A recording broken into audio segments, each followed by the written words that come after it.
the show. It is the front bar. It is magnificent to be here on a huge night of footy around Australia. Oh, what a game. What a game.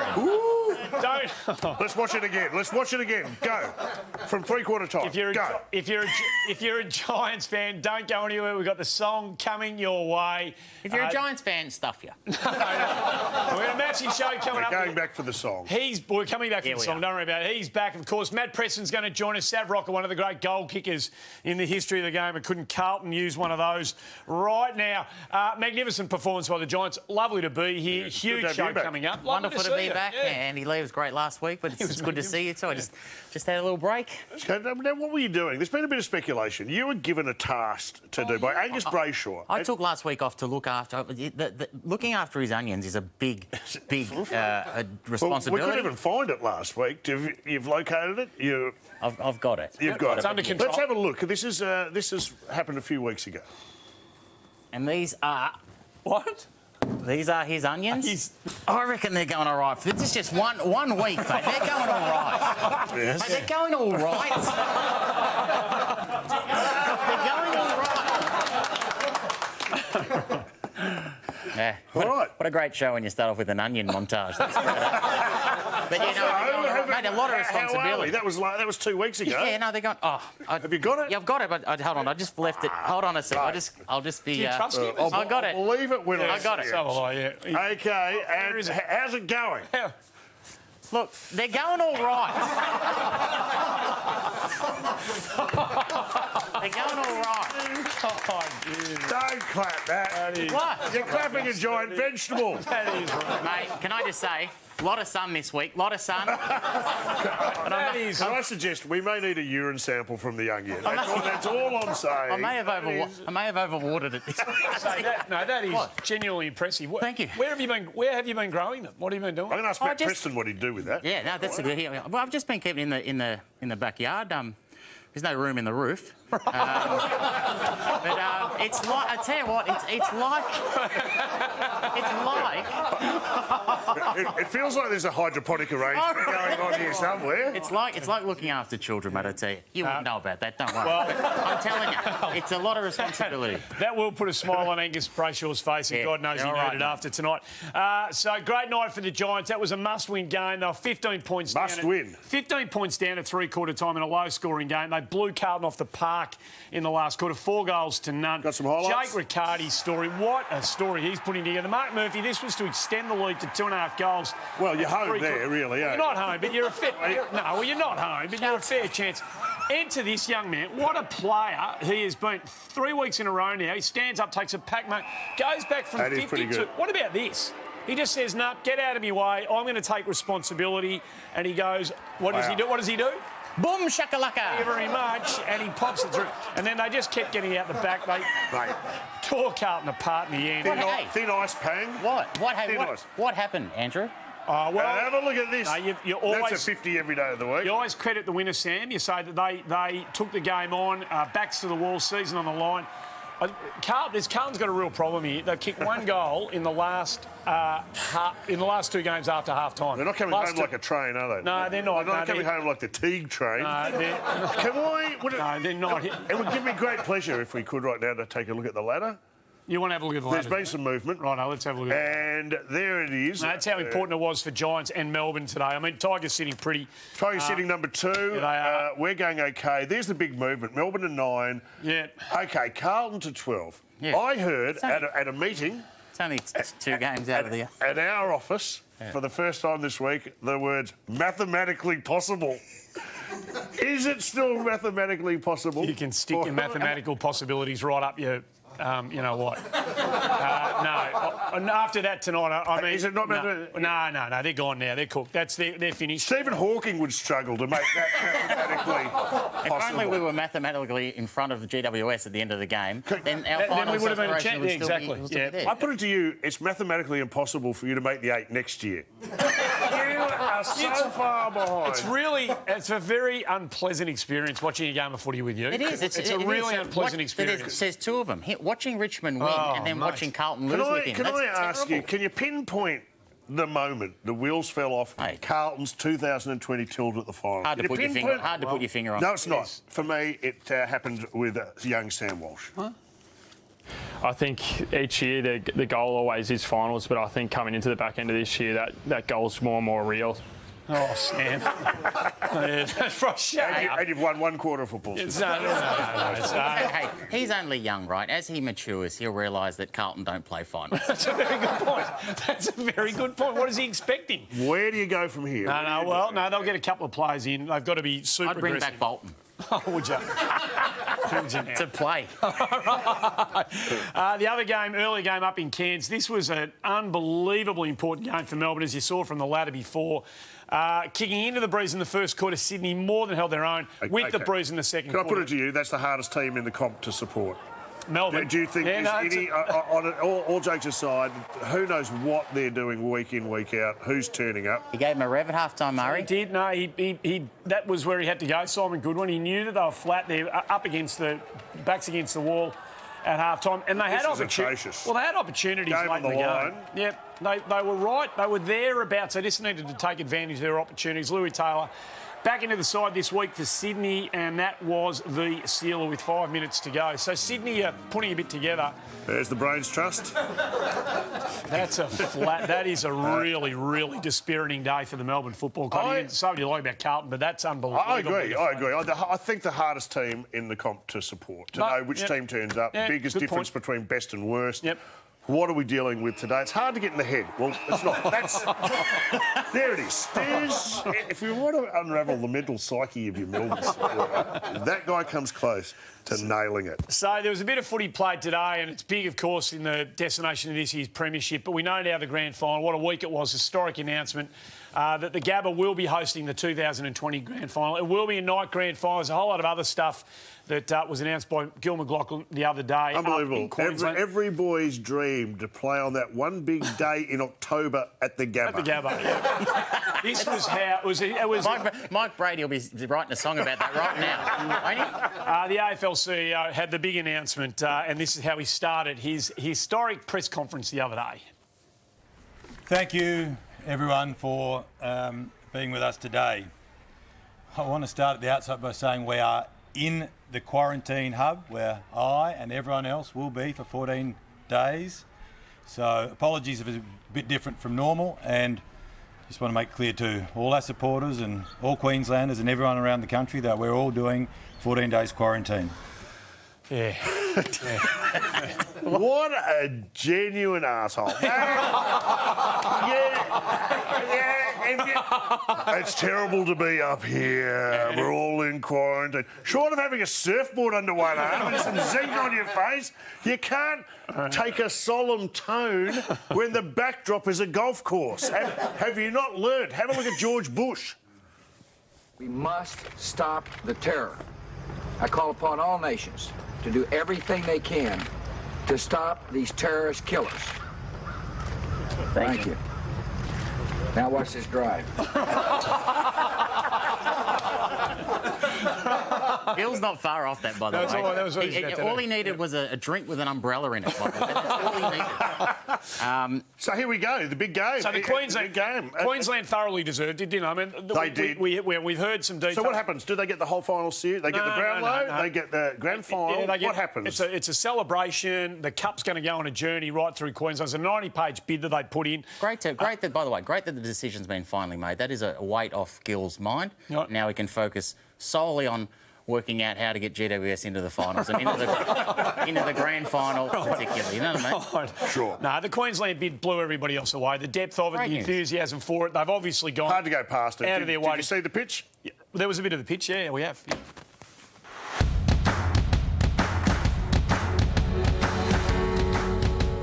I've only ever watched the grand final on TV.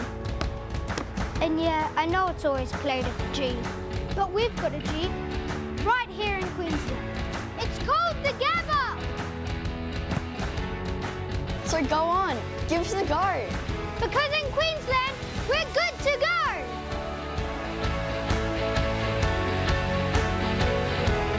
That's right.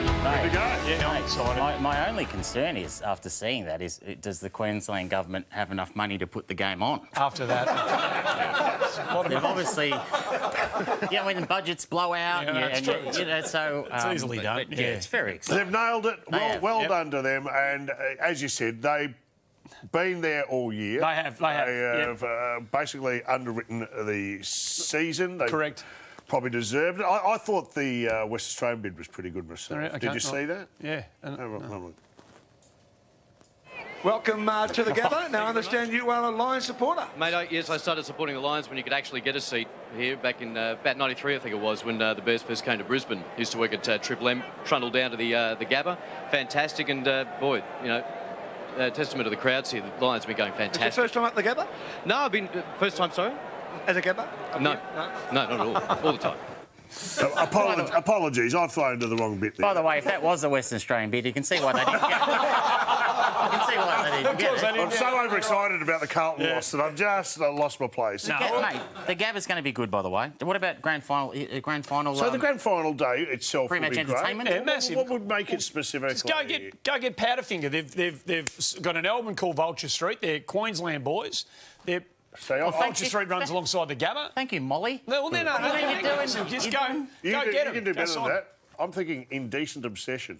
They are good Queensland boys, and I'm going to take a punt here and say they're available. But you can do the whole thing. Bob Catter could toss the coin.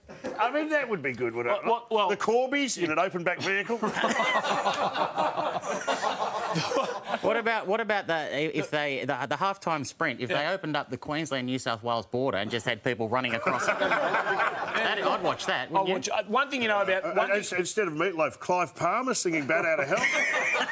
This could be fantastic. The one thing you know about the Gabba, Sam, it's got a track record of hosting. It's up for it. It is. It's absolutely up for it. You think about the things that it's hosted over the years. The Tide Test in 1960, it was host to that. Yep. Commonwealth Games in 1982, it actually hosted the demonstration sport of a Carlton Richmond game. Of course, in 2017, Adele played back-to-back nights there. So hosting the AFL Grand Final will be a walk in the park, especially because, like I said, they have hosted the creme de la creme of sporting events. Here's Paul Dolan at the Gabba. Racing. If you can handle that, mate, you can handle it. There's your half-time sprint. Yeah. Right there. You get watch that. Could I just have a quick word of warning? Congratulations to everyone. I'm going to go down the barrel. Which one here? Congratulations to everyone up there in Queensland who were part of this bid. Good on you. You've stolen our Logies. You've stolen our grand final. If you so much as look at our Birdman rally, I will come for you. Hands off. I've got to say, beating mitts off. You, by the way, once you straighten yourself up after that, you were all over the fact that WA were no chance. You've been following this bid the whole way through. I can't believe it. To me, it was a lay-down misère. It would go there, especially after the bid they put together, which I thought was quite, well, goosebump time. Here we come! Here we come!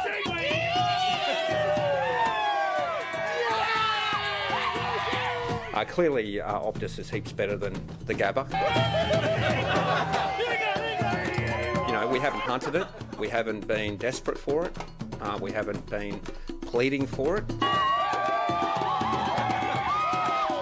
I mean, we played a bit hard to get.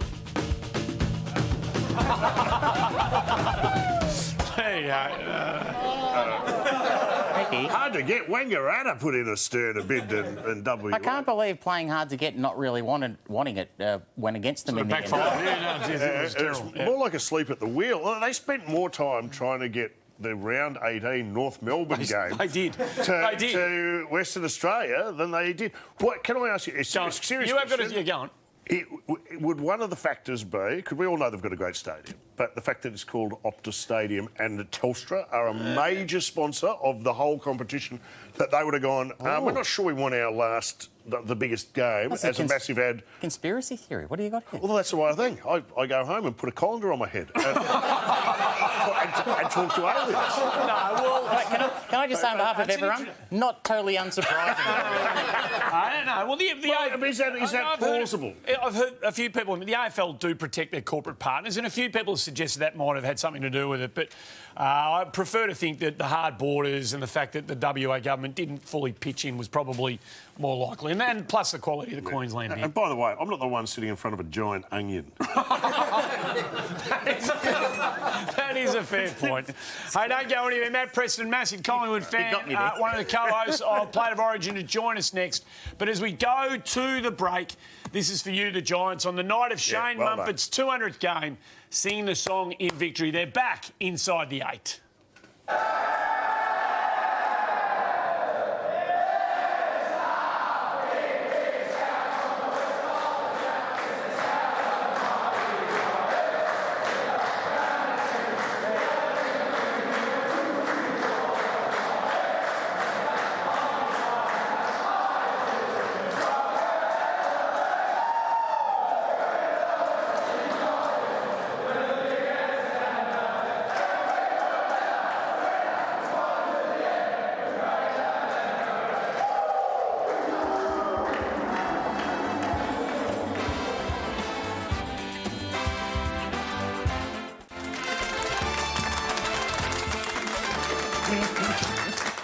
Welcome back to the show. Great to have you with us. Matt Preston not too far away, but the socials, make sure you get involved with the show any way you like. Anything you think we need to know, let us know all about it. Got an update? On what?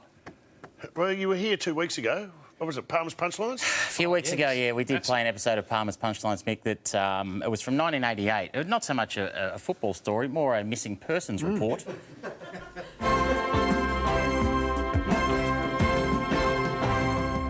Good evening and welcome to Punchlines. Player missing, deep in the Golden Valley complex of Victoria. Russell Richards is up there working as a foreman. If you see him, contact Melbourne.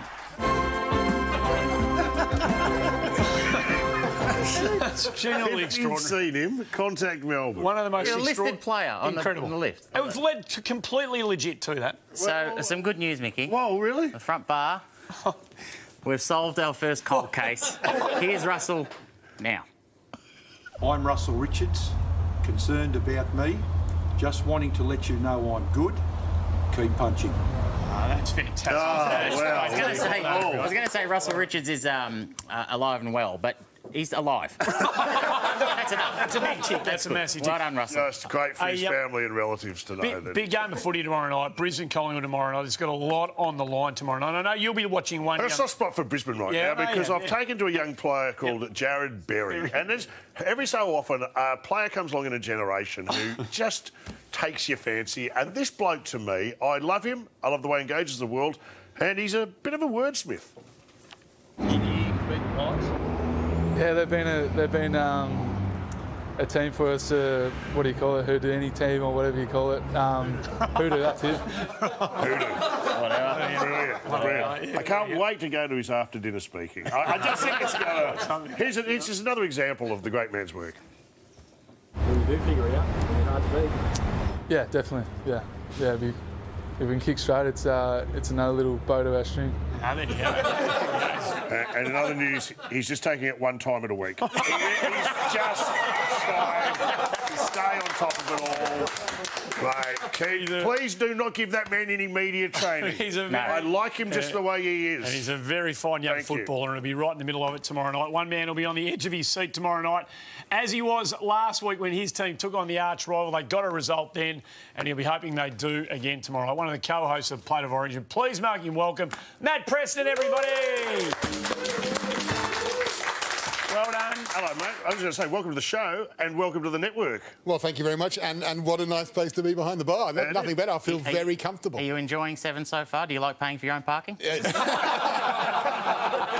No, I don't have to pay. Oh, really? Better deal than me. How are you feeling about tomorrow night? Big game for you guys. They're hanging in there, aren't they? Yeah, they're hanging in there. I thought they were amazing in the second half. I thought Carlton might get over us, but no, you know what? Poor Carlton would get over. Well, because I'm a Collingwood fan. We are consistently pessimistic about the future. We've got so many outs, but they were amazing. And look, we're just bubbling in there. Number 6, that's what we want to be. You mentioned you're a big Collingwood man. Not many people would know this, but you're also a friend of Eddie Maguire's. And did he or did he not get you? Were you curating the menu at the Collingwood President's dinner? I had the great honour to create the menu, the Sunday lunches for a season of Presidents. And what did that involve? What would you put together? You know what it was? It was trying not to have anything wanky on the menu. It was getting back to half a chicken and, you know, decent food rather than... Would it be like preparing food for an old person's home where, given that most of them are toothless, you'd put like...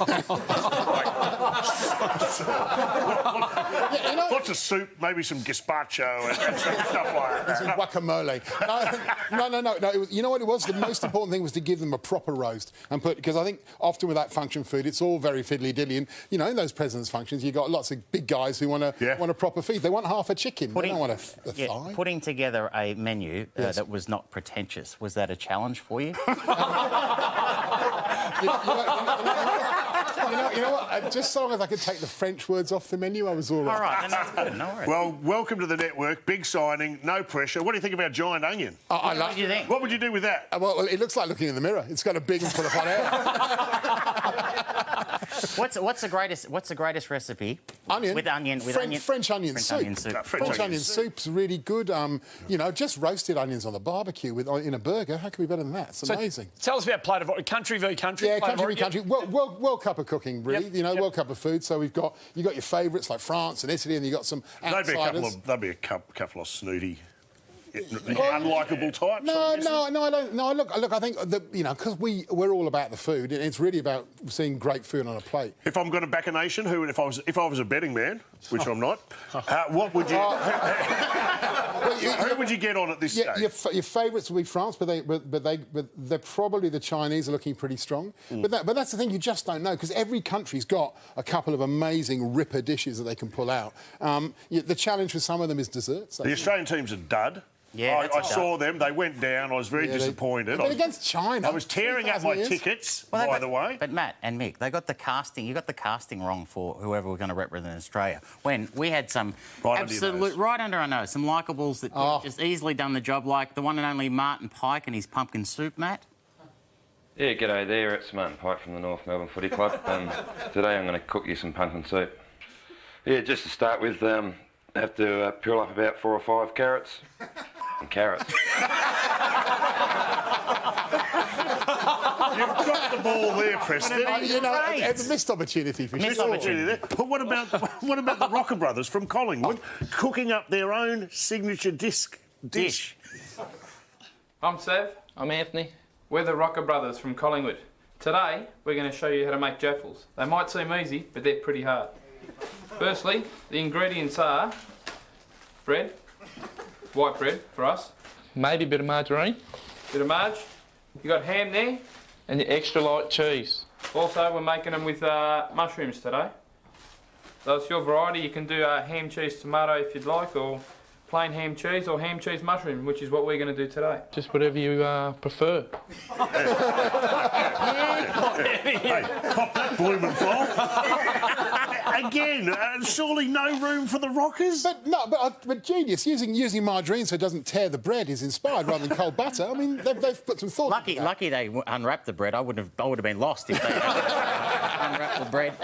What about plating up? You know, when I used to watch you on the old show, and of course now the studio, plating up is a very big part of presentation. It's very important, yeah. But at the end of the day, that's normally just putting some herbs on there and a little bit of lemon zest, and it then looks. You can disguise stuff. A bit of space on the plate. You can make a pie look beautiful. Well, where's he gone wrong here, Craig Starcevich? Yeah. I'd like to know. Can you see that, Matt? Would have thought there he is with his noodle dish standing out the front of his Unabomber flat. In a very dirty old wind cheater. Is that ringing any bells for you? Is that dangerous? Well, no. I think it goes to my point. If he put a little bit of chopped parsley on there, a little bit of lemon zest, it'd look $1,000. Some of those nice micro herbs that top chefs use. I reckon he might have been on the micro herbs there. That looks a looks like a bloke who really needs something quickly. In the food department, of course. You're massive into plating up, aren't you? Your Absolutely. Talk about huge. presentation, Matt. I wanted to ask you, there was how important is it? Because, and I want to get your opinion on whether the Essendon Football Club and Don's Smallgoods got their presentation at this sponsorship announcement here. This is the aeroplane, of course, a bomber.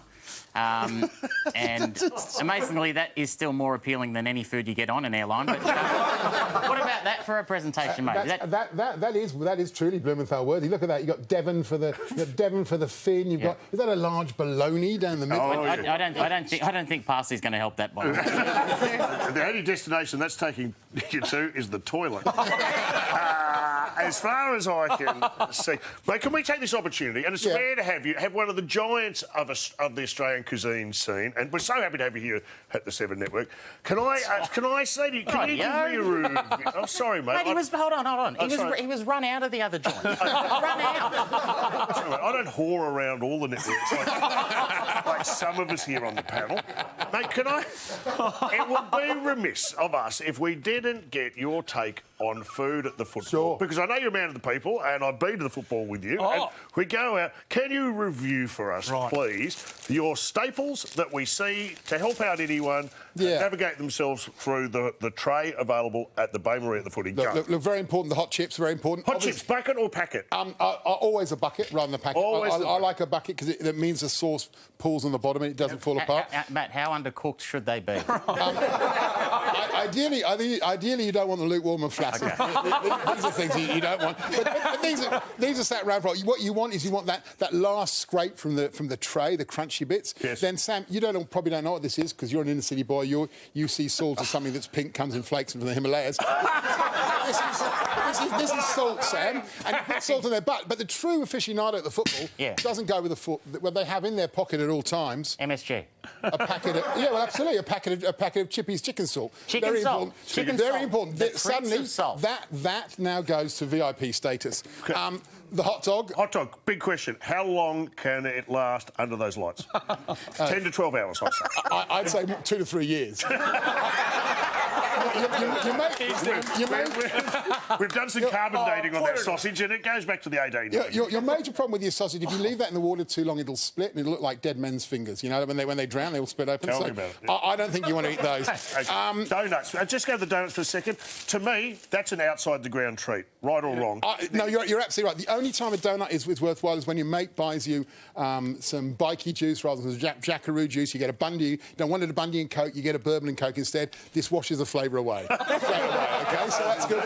And then absolutely crucial. I mean, how hot's the pie? Well, this is the thing. How many can you actually touch with your hands before you have to? That's a challenge, and I think you should always go 5 minutes before half time. Best time for pies, they're hot, but then never take them out of the wrapper. What you do is you eat them from inside the wrapper, and you put your tomato sauce in your pie, and you use the sauce in order to cool down. What a serving suggestion! You know, it's crucial. Have you got some parsley in the other pocket? Away it goes. I don't want to be too sophisticated, but what about pairing a drink with that? Is it like what flavour Gatorade do you do? There it is. The classic combination. There you go. I like the fish with the fish and chips. Do you think that's caught on the day?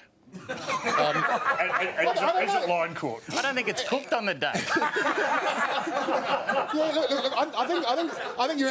I don't know whether for me that's proper footy food. That's proper footy food. I struggle. I'm a Chelsea fan back in the UK. I know that. They put in a sushi bar in the ground, and you walk past it. There'll be no one there because you don't go to football. Who's doing that? What's the best food you've had at a sporting venue? I've never seen you this engaged. What's the best food you've ever had at a sports venue? Hot dogs at the New Jersey Stadium of the Bulls. Yes. Amazing. The nachos at LA Galaxy and Barcelona. Really good, like chorizo sausage in a roll. Fantastic. Matt, amazing. Joy to have you on the show. 7 o'clock Sunday night. Congratulations. We'll all be watching, mate. Thanks for coming on. Welcome aboard. Thank you. Good luck to your pies tomorrow night. Matt Preston joining us from one great Collingwood man to another. Sav Rocker to join us on the other side of the break.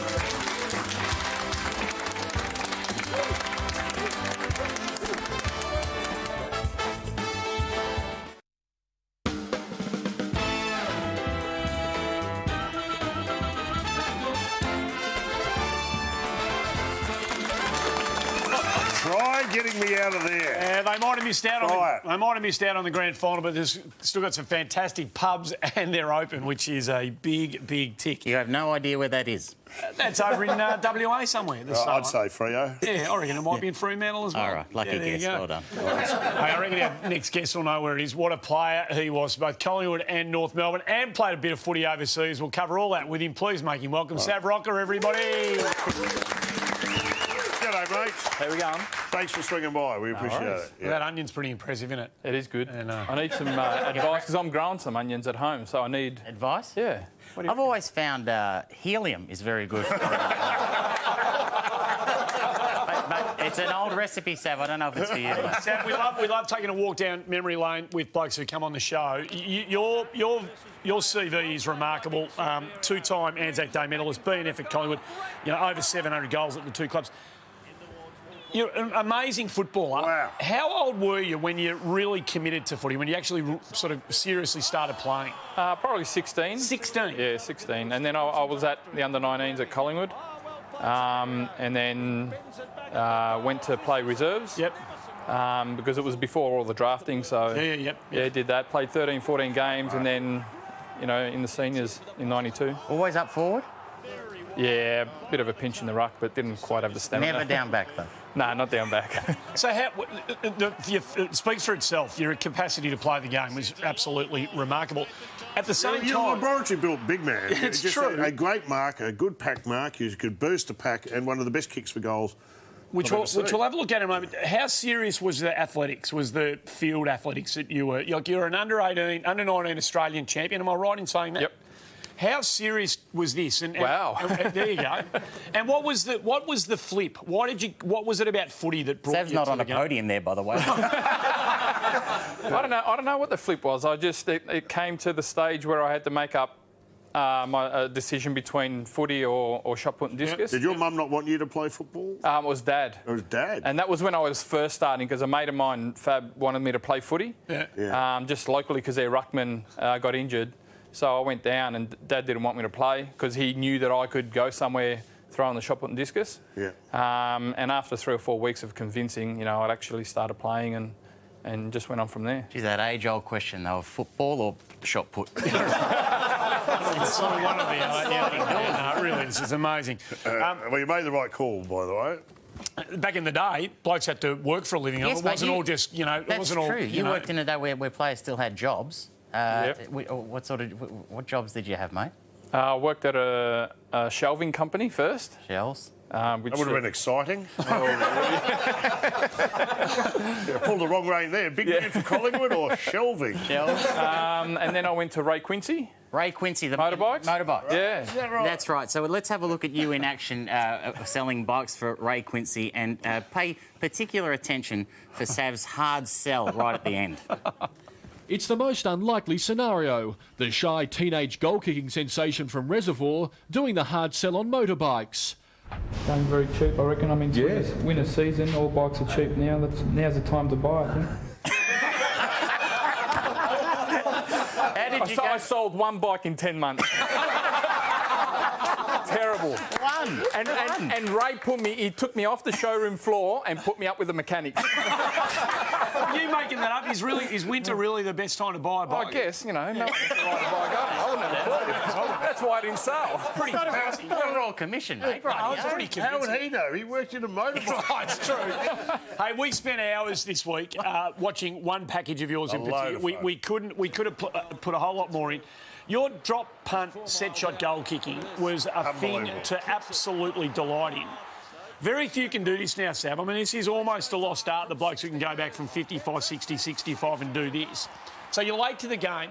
Did you have somebody teach you the technique of this, or did you pick this up pretty much yourself? I could always kick it far. Could you? I just couldn't always kick it straight. Right. You never had an inside 50. It was over 60 or nothing. And yet, mate, and they're all. The thing to notice is they're all drop punts. No, never torps for me. I couldn't kick torps. My brother was the one that kicked torps, so I couldn't kick him. Was there one in particular that you remember that you think, yeah, that was the sweetest? That's the one I hit. I think we'd take any of these. Yeah. Oh God. I like the Richmond. I like the Richmond one. Is the one that felt for me. That I felt like once I connected, that was going. I just felt like that was going. Yeah, yeah. So 95 is a super year for you. You win the BNF. It's the first year that we see Anzac Day footy, and it's gone on to become one of the great days in football history. And, I mean, you were absolutely magnificent this day, kicking 9. It's a draw. It's unbelievable. How vivid are your memories? 9 goals, get the medal? Yeah. You did get the medal this... Yeah. Yeah, you did. Yeah. You didn't get the 3 votes in the Brownlow, though, did you? I didn't get the 3 votes. No, you did not. I don't think you did. Look at this. OK. Yeah. This is the moment. The eternal debate. The eternal debate ends in a draw. He's dished it off to you. Did you call for the ball from Bucks? I called it as soon as he got it, and I reckon if he had kicked it then, I would have gotten it. Yeah. But that in the meantime, 25 Essendon players. And it kind of rained on your parade, didn't it? Yeah, Bucks should have had a shot there. He could have kicked it from there. He could have kicked it. Are your memories vivid of that day? Do you remember thinking, gee, this is big and this feels like a bit of a different home and away game? Well, the main thing I remember from that was the noise.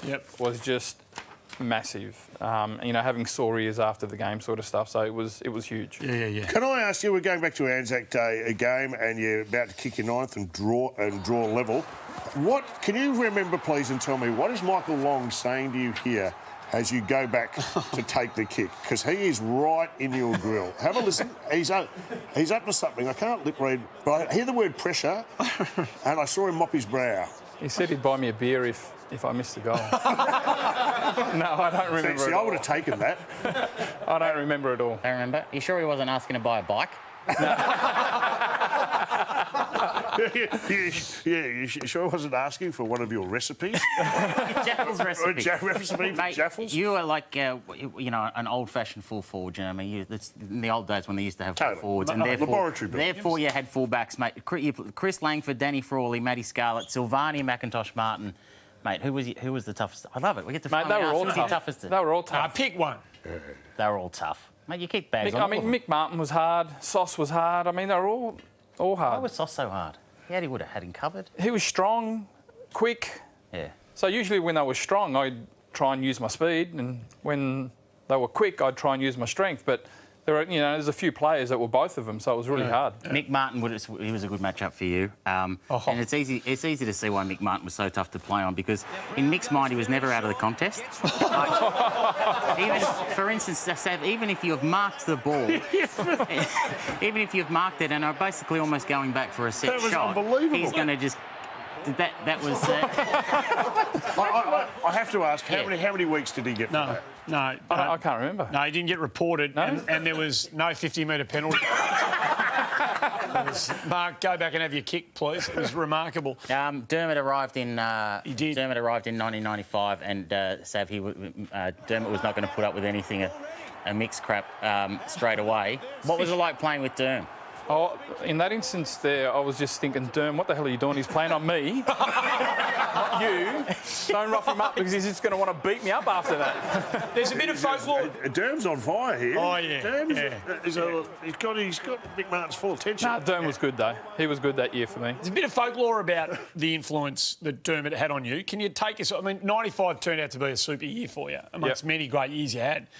Was Brereton's influence significant for you? Yeah, I mean, a lot of the marks and stuff, you could see him protecting, coming in and blocking and doing all that sort of stuff. And his knowledge and teaching me in leading patterns and body use and stuff was really good for me. Was there another key to your success in 95, though, away from perhaps Dermot's influence? Is there something else you... Oh, that was the year that I gave up ice cream. I gave up ice cream because I love my ice cream. Who doesn't? I gave up ice cream that year. What, all of it, or just? I didn't touch I didn't touch ice cream for that whole year. I mean, I love footy, but I can't make that sacrifice. I tried it the next year and it didn't work, so I just ate it. Which was the flavour that was hardest to give up, Sam? Oh, vanilla back in the day. Really? Vanilla with the ice magic on top. Oh, yeah. Ice magic. When you tap it? Yeah. It's magical when you tap it. Can you still get ice magic? Yes, you can. Yeah, you can. I used to not... Let's all go out after the show and tie one on. No, you can. It's beautiful. Hey, Sam, we've got a segment we love on this show. It's Sam's favourite. It's called Fresh from the Archives.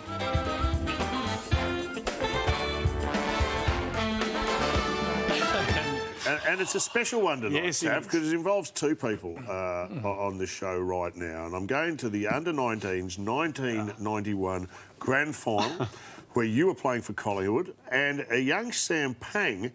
Well, let's take a look at the team list, shall we? There we go. Yep. Numbers are coming up right here. And there's Severio Rocca and Sam Pang, 28. Sam, where did you play? Oh, I didn't play that game. Where were you? No, I was watching Sav from the bench in my tracksuit. You're injured? Named emergency? No, not injured. Just they thought they'd keep me fresh in case it was a draw, and it was. They made it so long. You know the story. Do you remember, Sav? Do you remember? I know because I know you were fast tracked from the under-19s into reserves into the game. But do you remember this teammate of yours? Not really, no. What do you remember of him? What do I remember of him? Yeah. Well, in Sav's defence, by the way, why would he remember me? I argue you wouldn't remember anyone from that team, by the way. I remember a couple of guys. Yeah, name them. Fab Corelli. Name another one. Good mate of mine. Name another one.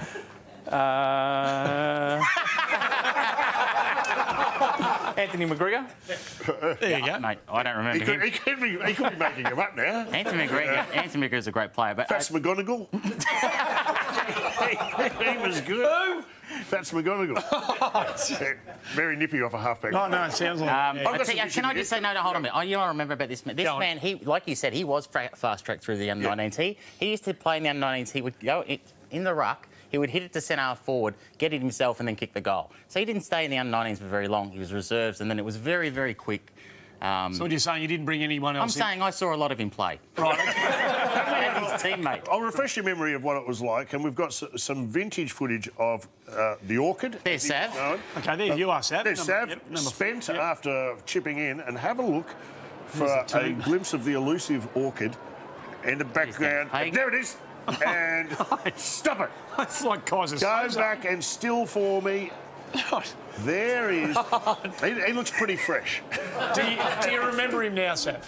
Don't look that surprised, Sav. All right. Yeah. That's just proof that I was there. Okay. Good, fantastic. It's like the JFK footage, really. I was on the grassy knoll. There's a lot more that we want to talk to you about. Don't go anywhere. More Sav Rocca on the other side of this.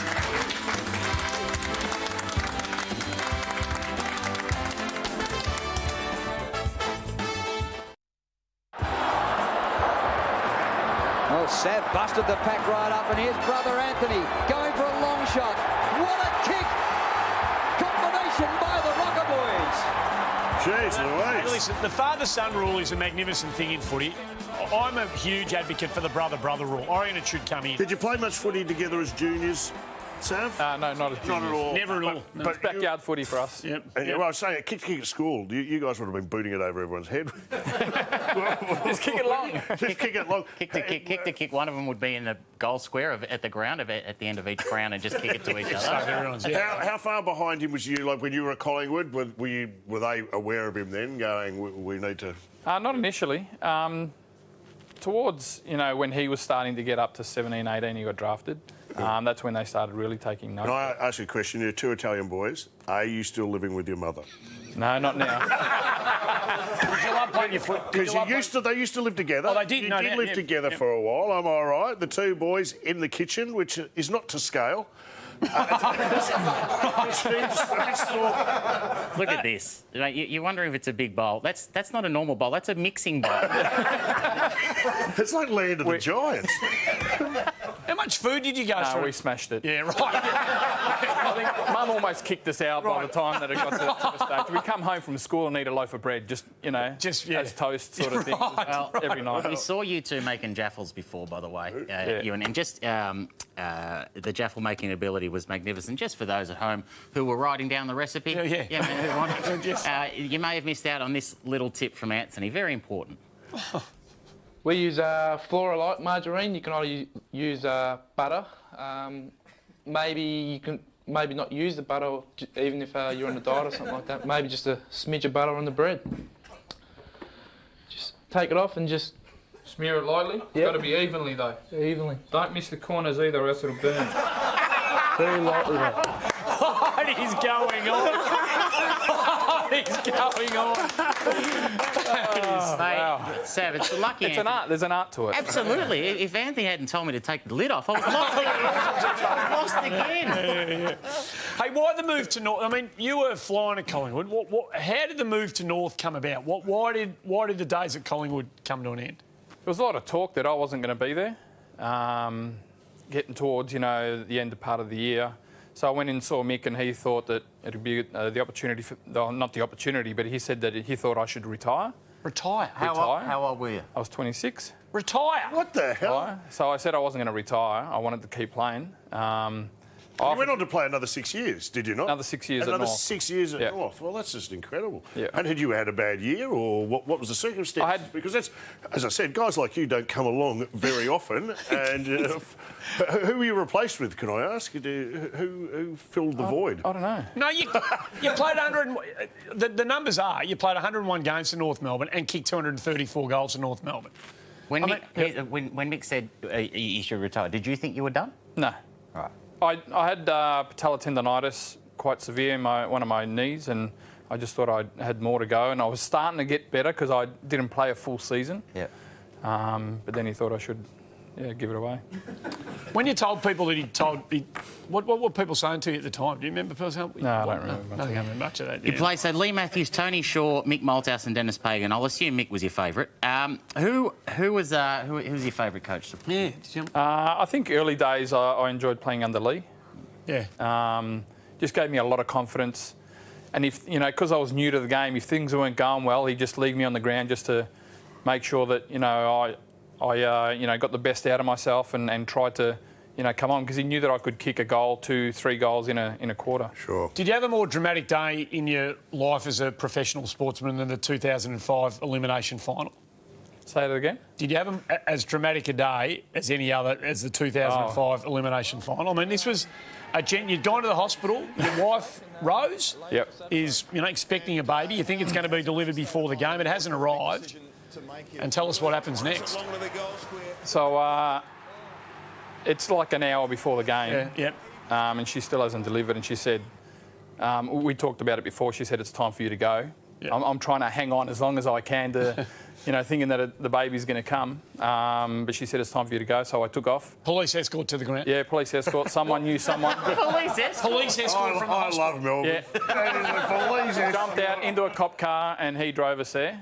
And it did a great job. Got us there pretty quickly. But I thought he could have done a better job. I was telling him to put the sirens on and go through the red lights. Come on, let's go. I've got to get there. So the day played out.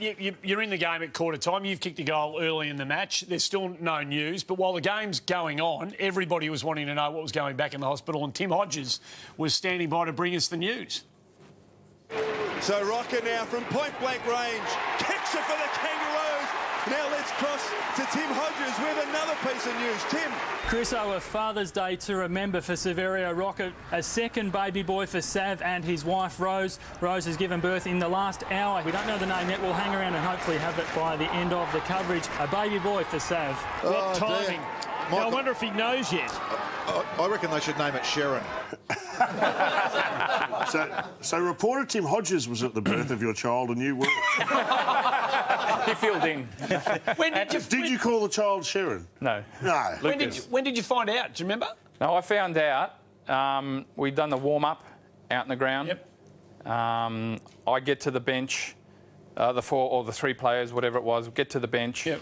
I hear a knock on the glass behind me and I turn around and it's someone. My brother has given the phone to someone and passed it down like 6 or 7 rows, handed me the phone, and it's like 4 minutes before the bounce. I take the phone and I go down the race and speak to my wife, and she's just had the baby. That's unbelievable. It is unbelievable. I wish that it happened during the game and that Dennis Pagan had to send out the runner. You think you're getting dragged? No. You had your father again. That's an amazing. Can I ask, at the end of the day, do you consider yourself you North or Collingwood? What do you consider? I mean, I have strong ties to both teams. No, choose one. All right. I have twin boys, Fred and Lenny. I prefer Fred. I don't. Okay. If you're watching. What about Phil? You can't split them. You can't. You don't go. If I had to choose, I'm Collingwood through and through. Which colours do you want on your coffin, heaven forbid? Oh, yeah. And I'm not suggesting anything bad's about to happen. But do you know what I mean? Who do you? Where does No, I enjoy them both. I love them both. Okay, what about... Kids would be a hell of a seg six if Sav was in a coffin to finish. What about... Yeah, mate, so you finally finish at North. And then, mate, you just go and... This is, by the way, this man played at the highest level in 2 codes in 2 different countries. Story. You're a kicker for Philadelphia, mate. How did you end up there? I had... A day after I retired, I was on a plane over to Philly, or to New York, and I, had teed up trying to meet people and do the whole thing. I send, emails out to teams and try and get, a look in, but I couldn't get a look in at all. Yep. I had 2 replies saying, we weren't interested, and that was it from 28 teams. And was just about to come home. A friend of mine said, "No, just stay for a couple more weeks." And then literally 2 days before, I had a chat with Ben Graham, and he said, go and have a chat with my agent, and did that. And then she got me the workout literally 2 days before I was going to come home. Because you were at Philadelphia from 2007, 2010, and then Mick Malthouse said you were done, and then you were at the Washington Redskins. Mate, were you small over there? Because I thought kickers, by the way, were supposed to be not to be touched. Not to be touched. Not for you, Sav. Look at that. Mate, who got you? That was my first kick. What? First kick? My first kick. And you copped that? And that was his first game as well. Really? Yeah. He's got a touch of the Mick Martins about it. You ended up being teammates, didn't you? That bloke came across. Yeah, he came to the Eagles, a couple of years after that. What a surprise you don't remember him either. No. Hey, thanks for coming on the show, mate. Good on you, It's Sav. an unbelievable Thanks for being part career. of it, mate. Thanks for coming on and being part of the show. Good on you. Sav Rocker, our very special guest on the show. What a career he had. Don't go anywhere. On the other side of the break, Mix Multi.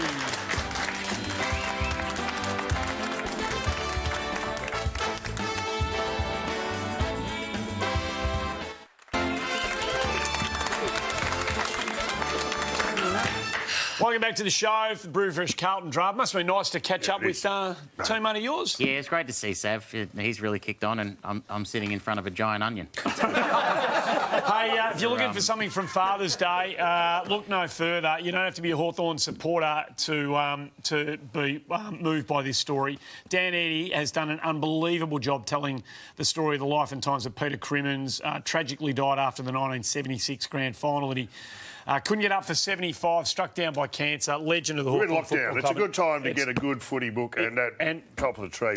Dan Eddy wrote another one about Carlton too. The Larrikin one about the team in the 79-82. I think you did too. Yeah. Still sticks for me. It's still my favourite. My favourite football autobiography. You love the audiobook. I love the audiobook. He does. He does. This is a great book. He's a ripper. It's truly one of my favourite Australian reads. Time now. I mean it. Time now for mixed multi. Yeah, here we go. And you want to get on this big time. Boom shakalaka. I'm 3 legs last week. re-owning it. 3 legs last week. 3 legs? Yeah. How do we go? No, we've got 3 legs. Wasn't Menangle. I think we might have landed the chocolates at Menangle. Jeez, the room went quiet when Menangle got mentioned. Are we not allowed to mention Menangle? Look, things are a bit tense at the moment. There's been some issues. No, they're a good bunch down there. The harness racing is rock solid. As always, let's go. First leg. I have a soft spot for harness racing, so don't take that tone out of your mind. I have no tone. It's the working man's sport, and in case you hadn't noticed, absolutely, that's me. Yeah. Absolutely. This show is not like many people who consider it the lowest form of racing. That is not us. Don't take that seriously. Big hello to the big team. I love the trots. Oh, yeah. One out, one them back. up. The sprint lane. Yeah. You love the sprint lane. Love it. Yeah. Watching the ambulance chasing. Come on, can you get to the multi? Good job, wouldn't I was conceived on a silky. A sulky. What? A sulky. A sulky. A sulky, not a silky. I love it. In the back seat of a sulky. Was it during an interdominion or was it? It was. All right, let's move on. Here we go, the mixed multi. First up. We're in a lot of trouble. I know. First up, Sunday at the Gabba, a guy in the crowd goes for a one-handed mark while holding a small child. Look at this. What is that? Bang! Come on. He's going for it. The baby's chopped his arms there, by the way. I'd like to wager that's the worst bit of parenting I've seen at the football since this bloke. Look at the background and... Oh,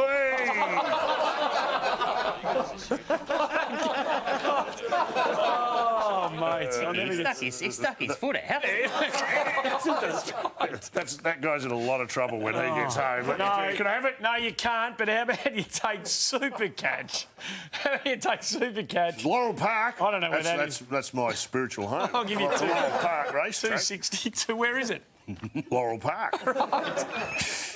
We're away. Oh, we're away. Are we on? Yeah. OK. All right, don't give me the hurry up. Second leg. After the Cats beat the Dogs, Tom Brown asked Chris Scott the tough questions. A personal one. A lot of people on social media and in the media reckon you look like you're in career best form from a health perspective. You enjoying the hub? You've got the tan going, the hair's perfect. Everyone's commenting. I may as well ask you, how are you going? Tearing, mate. Tearing. I'd like to wager that Tom Brown might have spent a little too long in the hub on his own. Can I have that? No, you can't. OK, can I wager that's the best Chris Scott has looked since this photo was taken? As I said, that dog asked to be put down immediately after that. You have an unhealthy interest in that photo. I know, you do. love that photo. You really love that photo. I'm a fan of Chris Scott. Oh, you love that photo. Watch Geelong this year. That's where all that. That's a bold tip. They're the team to beat. Geelong are the team to beat. Yep, no doubt about it. Absolutely, you did right. Hey, Mick, you can't have it, but how about you take Cats to beat the Bombers by 19 plus and I'll give you 190. What do you reckon? Oh, that's easy peasy. Whatever. Don't say the next word. I'll take that. Did you accept that? Are you paying attention? I'm waiting for you. This would have been a silky ride, but you decided or a to sulky ride. Right, yeah. Third leg. Come on. OK, yep. Have a look at the tenacity this pigeon brings to... I'm already in the tenacity of that pigeon. You want to have a look at this. This is fascinating stuff. But have a look at the guts and determination this pigeon shows in protecting its spot against a rooster. Now, this is not easy. What? Look at the pigeon. No way, Jose. No way, Jose. Back off. That is fantastic. Not even Jeff Horton's corner's got a call this one. I mean, this is unbelievable. OK. Gee whiz. That's an interesting time to try the old rope-a-dope technique. Why would you do that? I'd like to wager that chicken took more wings than I do at KFC. I get stuff. That deserves that. That's a good joke. You can't have it, but how about you take Cork City to beat Shelbourne in Ireland's Premier Division? I'll give you 360. Psychic can read my mind. That's exactly what I want to do at this stage. Here we go. It's determination on this upcoming pigeon, eh? What you said? The pigeon really held its own. It wasn't even its nest, I would have suggested. It's just gone. Who would have thought that the giant onion wouldn't be the low light of the show? OK, to bring this baby home, check out the trailer. That's a hurry. The pigeon made me laugh so. Excuse me. Sorry. I was delivering the fourth and final leg. Have a look at this guy pulling the trailer. Look at this. This is fantastic footage. Look at that. That is... Whoa. Look at that as it weaves its way through the countryside. I'd like to wager that's Uber Eats delivering Matt Preston's lunch. He's gone. This from the same man who... Cop that. You are out of control tonight. When he was here 25 times, you said, welcome to the family. Oh, yeah, no, great to have you on board. Yeah, welcome to the network. That's said with love. What do we got? You can't have it, but how about you take Loaded to run the place? Loaded. Punchstone, that's my second Punchstone, home. where's that? Oh, that's in Kildare in Ireland. I've been there. Got that I'll right. give you $3. What do you Bang. We are on here. Bang it up. Paying $61. $61. We got 3 legs. In the last couple of weeks, we had 3 legs. The elusive fourth is on the way. I've got good vibes. Don't miss out on this. You're going to be able to say I was on that day. If you're keen, Mixed Multi, Sportsbet app, look for Go nuts. Megabet section of the app, and please gamble responsibly. Those last 2 legs, are they in Ireland? Well, they are, yes. That's a good sign. Don't go anywhere. The multi knows no more. The last shout's up next.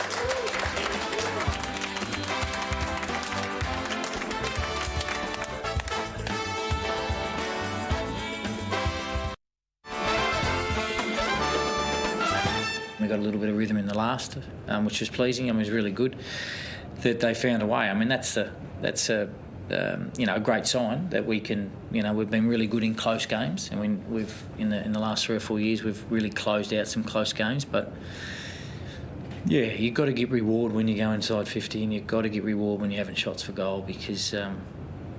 That's what we didn't do, and they punished us when we didn't. Yeah, frustrating end. For 3 quarters, I was really proud of the way we played. It was a missed opportunity. We didn't play for 4 quarters, and that's our job. Like, we go out there to play for 4 quarters and put the effort and make the right decisions. And right now, we're not there. And we're probably sitting where we should sit because our ability to do it for 4 quarters. What we do have is belief that we can do it. We show that we can do it for periods of games. Look, you'd have to have a look at it mathematically, but it's not over for us. We've got 3 more games to get better and see what happens.